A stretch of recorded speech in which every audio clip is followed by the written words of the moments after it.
अस्सलाम वालेकुम वरहमतुल्लाहि वबरकातुहू। बगदाद शहर के बाजार के पास ही एक शानदार मोहल्ला था जहां एक सम्मानित व्यक्ति अली इब्न हमीद अपने परिवार के साथ रहता था। हालांकि उसका स्वभाव थोड़ा सख्त था, फिर भी समाज में उसकी बहुत इज्जत थी। उसकी पत्नी खदीजा एक बेहद धैर्यवान और नरम दिल की महिला थीं। जब खदीजा पहली बार गर्भवती हुई तो पूरे घर में एक ही उम्मीद थी, इस बार एक बेटा ही होगा। अली की माँ यानी खदीजा की सास बार बार कहती, अब हमारे घर में रोशनी लाने वाला मेरा पोता आएगा, वो हमारे खानदान का चिराग बनेगा। बहू, जैसे भी हो इस बार एक बेटा ही पैदा करना, क्योंकि पहला बच्चा अगर बेटा हो तो वो बाप के लिए बहुत सहारा बनता है। अली भी मन ही मन यही दुआ कर रहा था। लेकिन जब वो दिन आया और दर्द की पीड़ा के पार खदीजा ने एक प्यारी सी बेटी को जन्म दिया तो पूरा घर जैसे सन्नाटे में डूब गया। सास का चेहरा तमतमाकर काला पड़ गया। थोड़ी देर में अली कमरे में आया और गुस्से से चिल्लाया, ये क्या कर डाला तुमने? हम तो बेटे की उम्मीद कर रहे थे और तुमने मुझे एक लड़की दे दी। लड़कियां किस काम की होती हैं? इनकी परवरिश में हड्डियां गलानी पड़ती है और बदले में ये कुछ नहीं करती। कैसे तुमने इस अपशकुन जैसी लड़की को जन्म दे दिया? ये सुनकर खदीजा की आंखें फटी की फटी रह गईं। उसकी आंखों में आंसू भर आए। कांपती आवाज में बस इतना ही कह सकी, ये तो अल्लाह की मर्जी है, बेटा दे या बेटी ये तो सिर्फ वही तय करते हैं। हमारा फर्ज है कि हम इस तोहफे को प्यार से पालें और बड़ा करें। ये बात सुनकर सास का पारा और चढ़ गया। इस मनहूस लड़की को लेकर हमारे घर से चली जा, हमारे घर को अपवित्र मत कर। खदीजा को अपने कानों पर यकीन नहीं हो रहा था। वो अली की ओर देखने लगी, शायद वो कुछ कहे, कुछ सहारा दे, लेकिन अली चुप रहा। फिर कुछ पलों बाद उसने खदीजा को धक्का देते हुए कहा, जो मेरी माँ कह रही है वो मेरे भले के लिए कह रही है। अब इस अपशकुन को लेकर इस घर से चली जाओ और दोबारा लौटने का ख्वाब भी मत देखना। खदीजा रोते रोते गिड़गिड़ाने लगी, नहीं, मुझे इस तरह मत निकालिए। इस दुनिया में आपके सिवा मेरा कोई नहीं है। मैं इस नन्ही बच्ची को लेकर कहां जाऊंगी? लेकिन अली ने एक भी बात नहीं सुनी। वो अपने फैसले पर अड़ा रहा। थक हार कर मजबूरी में खदीजा अपनी नवजात बच्ची को गोद में उठाकर निकल पड़ी। रात गहरा चुकी थी। बगदाद की व्यस्त गलियों में एक लाचार माँ अपनी नन्ही जान को सीने से लगाकर बिना मंजिल के भटक रही थी। कहां जाएगी? कौन उसका सहारा बनेगा? सिर्फ अल्लाह ही जानता था। और वही रात उसकी जिंदगी की सबसे लंबी रात बन गई। इधर अली ने दूसरी शादी कर ली। नई बीवी के साथ उसका घर फिर से बस गया। देखते ही देखते अल्लाह ने उन्हें एक के बाद एक 3 बेटों से नवाजा।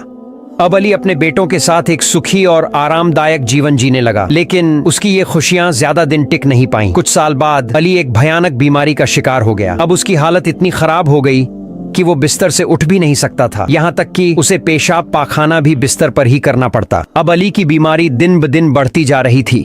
दिन भर की खांसी जैसे उसकी सांसों से चिपक गई थी। उसे लग रहा था जैसे कोई अदृश्य शक्ति उसे सजा दे रही हो। दिन रात बस खांसी की आवाजें, बिस्तर पर ही पेशाब पाखाना। अब उसके बीवी बच्चे उससे परेशान हो चुके थे। उसके बेटे कहने लगे, अब तो हमसे नहीं सहा जाता इस बूढ़े को। अरे आजराइल इसे क्यों नहीं ले जाता? कम से कम सबको दुखी करके तो न मरे। फिर उसकी पत्नी बोली, मत बोलो, अब तो लगता है जल्दी मरेगा भी नहीं। इसकी बीमारी ने तो हमें भी जीने नहीं दिया। अगर ऐसे ही रहा ना तो एक दिन हम सब मर जाएंगे। एक बेटा बोला, एक काम करते हैं, इसे कहीं दूर छोड़ आते हैं जहां से ये वापस ना आ सके, तभी इस मुसीबत से छुटकारा मिलेगा। और फिर उसकी मां ने हुक्म दिया, जाओ बेटा, इसे जंगल में कहीं छोड़ आओ।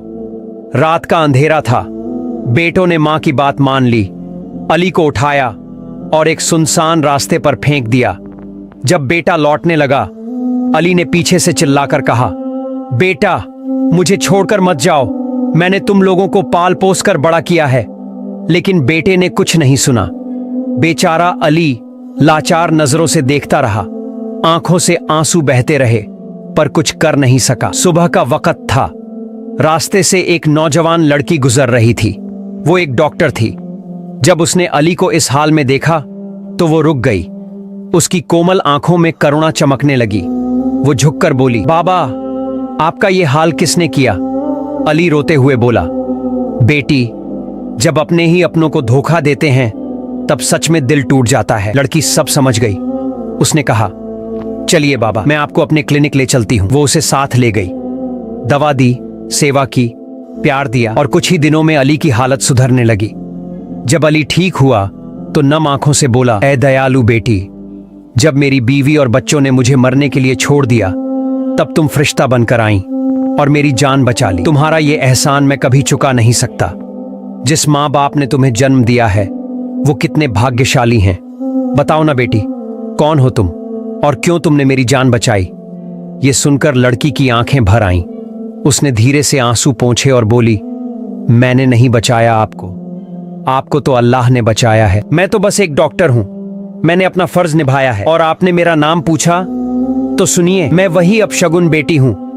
बाबा, आपने ही तो कहा था जब अपने ही अपनों को धोखा देते हैं तो दिल टूट जाता है। मेरे ही अब्बू ने जन्म के बाद मुझे और मेरी मां को घर से निकाल दिया था। ये सुनते ही अली का शरीर कांप उठा, उसके रोंगटे खड़े हो गए।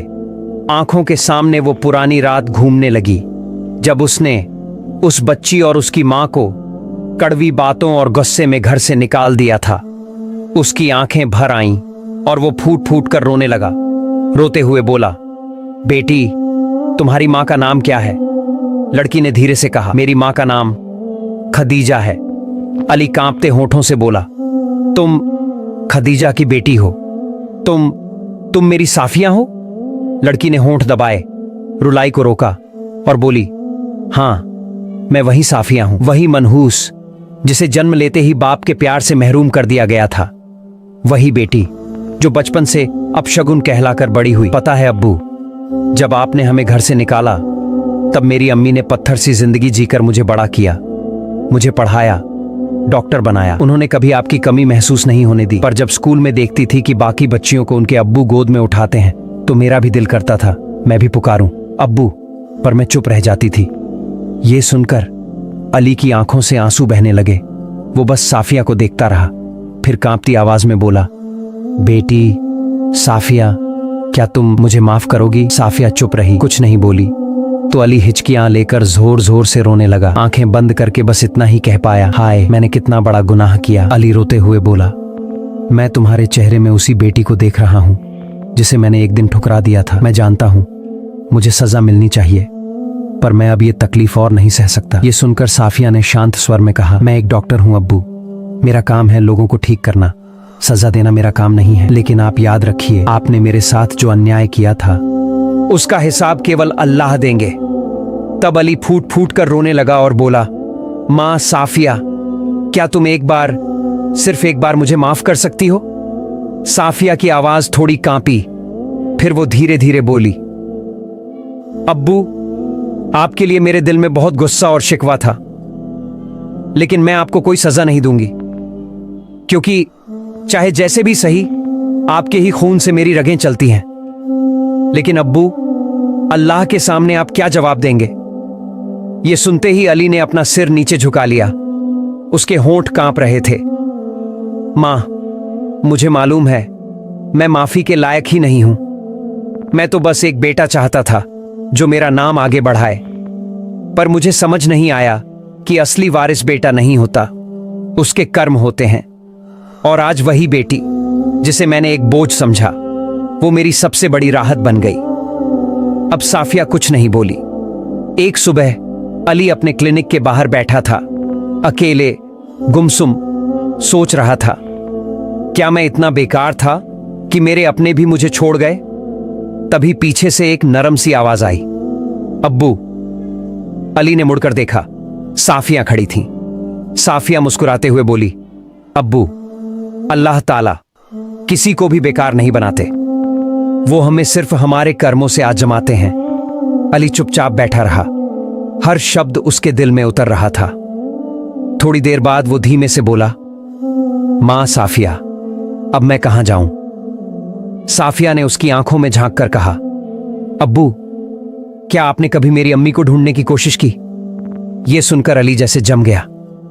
खादीजा, वही पहली बीवी जिसे उसने और उसकी बेटी को उस काली रात में घर से निकाल दिया था। उसी वक्त खादीजा ने कहा था, जिस बेटी को अल्लाह ने भेजा है वो कभी मनहूस नहीं हो सकती, और एक दिन जब तुम अकेले रह जाओगे तब यह हकीकत तुम्हें भीतर से तोड़ डालेगी। अली की आंखों में आंसू भर आए।